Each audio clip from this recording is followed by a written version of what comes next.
basuh dulu seperti ini teman-teman sekalian ya. Nah seperti ini. Nah, tentu kita ucapkan bismillah dalam hati ya. Demikian. Nah, seperti ini. Jadi rasa sudah bersih teman-teman sekalian, boleh kita matikan. Lalu siapkan sabun. Ini sabun ya, minumnya sudah ada. Siapkan sabunnya dulu. Nah ini sabun penting karena nanti di dalam hadisnya teman-teman sekalian itu nanti saat membasuh kemaluan itu tangan setelah itu dibasuh dulu menggunakan tangan. Dalam hadis itu tangan. Nah ini sebagai pengganti dalam konteks tangan itu bisa menggunakan apa? Menggunakan sabun ya. Jadi dia membersihkan kotoran dan bakteri atau yang lain yang melekat di dalam tangan setelah membasuh kemaluan.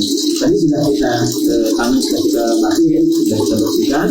Setelah itu kita lebih baik sambil jongkok seperti ini ya, sambil jongkok mungkin kita bisa dari bagian tubuh kita bisa dikeluarkan untuk mengalir. Kemudian setelah itu dibersihkan bagian kemaluan ya.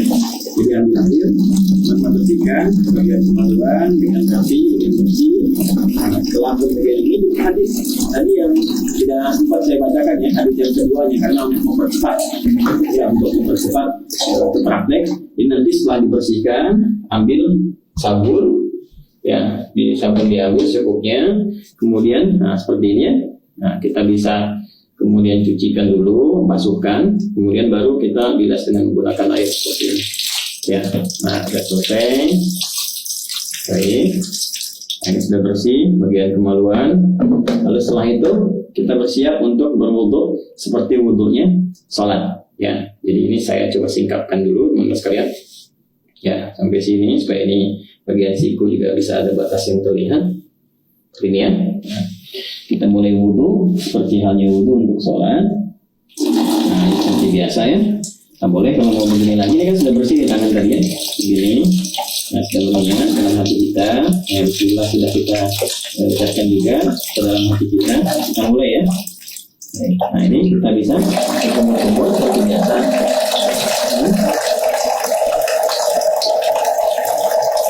Nah boleh buat kumur-kumur itu bisa sambil berkumur demikian, lalu kemudian kita bisa serapkan lagi istinsyaq dan istinsyaq seperti ini cara pertama. Jadi saya sambil menyerap sedikit, kemudian bisa juga kumur-kumurnya seperti tadi. Saya membersihkan bagian gigi dan itu kebiasaan saya supaya kotoran-kotoran di makanan juga bisa sekaligus bisa keluar ya seperti tadi. Atau nanti kumur-kumur itu lalu bagian istinsyaqnya boleh ya, istinsyaq dan istinsyaq itu menghirup air tubuh ya, kemudian istinsyaq dikeluarkan itu ya. Jelas ya? Baik. Nah ini teman-teman sekalian sudah. Kemudian seperti biasa ke wajah ya.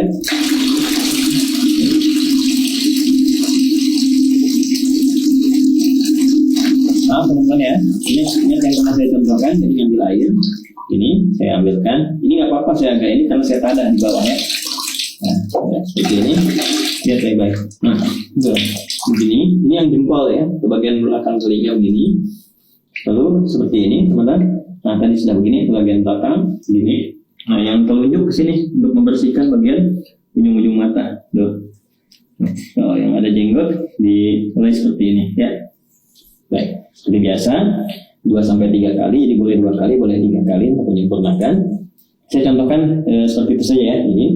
Kemudian teman-teman, nah, tangan sampai siku seperti biasa, kanan dulu, sampai selesai ya. Lalu setelah itu biasa yang kirinya ya, ini 2 kali, bisa 2 kali ya, sampai 3 kali, baru setelah 2-3 kali kiri ya. Nah, ini juga sama ya, 2-3 kali teman-teman sekalian. 2-3 kali itu ngambil air lagi ya, kalau kita mau rasakan begini nggak ada masalah kan. Terus setelah itu bagian kepala kita rasakan ya, diusap sini ke belakang, balikan kembali ya. Boleh langsung ke telinga begini ya, seperti ini boleh ya. Atau juga bisa teman-teman lakukan pala dulu, balik, kemudian ambil air lagi untuk telinga ya. Nah bagian kaki ini bisa kita lakukan sekarang ya, seperti biasa. Wudhu biasa, bagian kakinya misalnya seperti ini ya, ambil begini kan.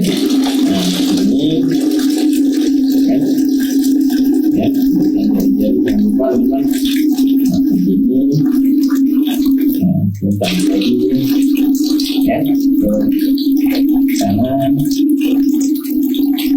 yang kiri ya disempurnakan teman-teman seperti biasa teman-teman lakukan ya. Yang kirinya, nah ini doa dulu, bersihkan ujung-ujungnya seperti ini ya. Nah ini kalau teman-teman mau lakukan hadis yang pertama. Bisa yang kedua, ini nggak dibasuh dulu kaki ya. Setelah selesai tadi ke kepala, ke telinga, jadi langsung kemudian melakukan ke yang selanjutnya, tahap selanjutnya. Apa itu? Yaitu ambil air seperti ini ya. Bisa kita tumpahkan dulu sedikit seperti ini. Lalu di sela-sela sini ya, sampai kita merasakan pori-pori kepala itu sudah mulai basah ya, begini ya teman-teman sekalian. Nah kita bisa ambil lagi, ini biarkan mengalir nggak apa-apa, nanti terakhir kita dari gayung ya. Nah, dan letak ya. Nggak ada beda lagi-lagi dengan perempuan ya, seperti ini ya. Nah setelah itu cukup, bisa sekali, bisa 2 kali ya. Setelah itu teman-teman, telapak tangan kanan kiri disatukan begini, kemudian disiramkan ke kepala, untuk ke kepala dulu, meratakan kepala seperti ini ya. Jadi bisa aja sebenarnya pakai telapak tangan ke kepala dulu. Tadi kan sedikit-sedikit yang di sela-sela. Kalau ini meratakan, kalau bisa menggunakan ini juga boleh, gunakan kerangnya. Saya coba contohkan pakai ini dulu. Tuh ya, secara menyeluruh, jadi selesai gitu ya. Nah atasnya ini 3 kali ya, jadi 3 kali dicontohkannya ya. Jadi kita seperti ini ya, boleh pakai gayung juga, ini untuk kepala dulu ya, tadi kan kepala. Nah baru setelah itu disiram ya, siram ke seluruh tubuh. Ini sudah merasakan rata, sudah enak ya.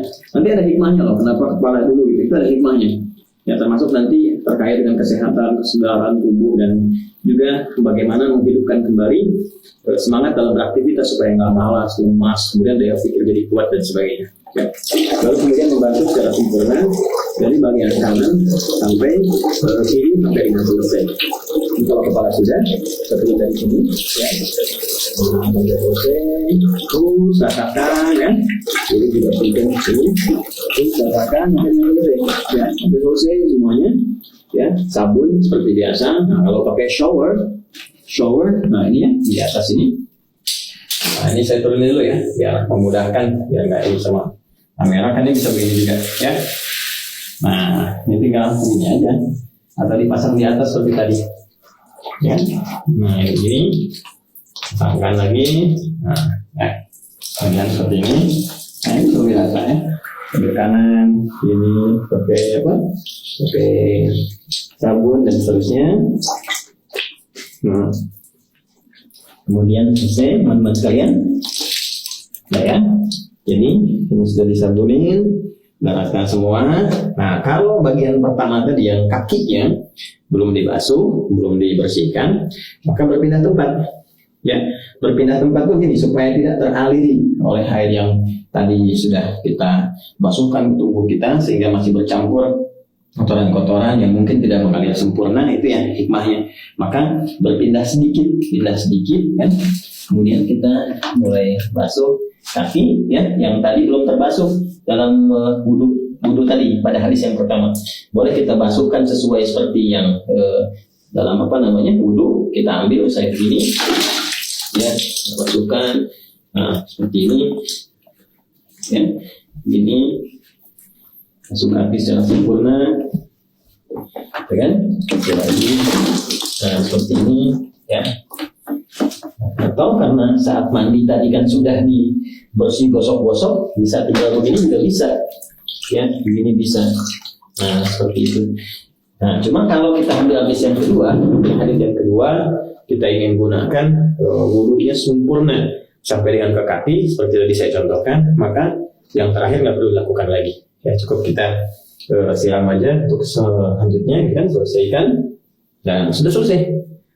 Nah karena sudah mandi besar itu menghilangkan hadas-hadas yang besar, otomatis yang kecil juga hilang ya, jadi tidak perlu kita berwudu kembali.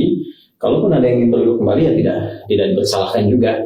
Tapi karena sudah selesai kan tadi wudu sudah, kemudian mandinya juga sudah, jadi tidak wudu pun ya tidak menjadi persoalan, tidak perlu wudu lagi, tinggal pakai handuk ya.